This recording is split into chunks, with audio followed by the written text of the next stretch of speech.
السلام علیکم ورحمۃ اللہ وبرکاتہ۔ ایک سلام سے 4 رکعتیں تراویح پڑھنا کیسا ہے؟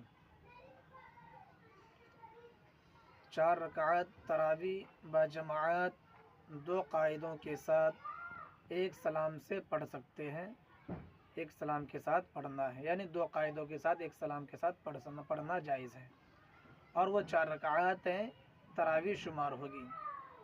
البتہ چونکہ تواتر یہ ہے کہ تراویح کی ہر 2 رکعتیں ایک سلام کے ساتھ پڑھی جائیں، اس لیے صحیح قول کے مطابق جان بوجھ کر تراویح کی 4 یا اس سے زائد رکعتیں ایک سلام کے ساتھ پڑھنا مکروہ ہے، اور اگر 2 رکعت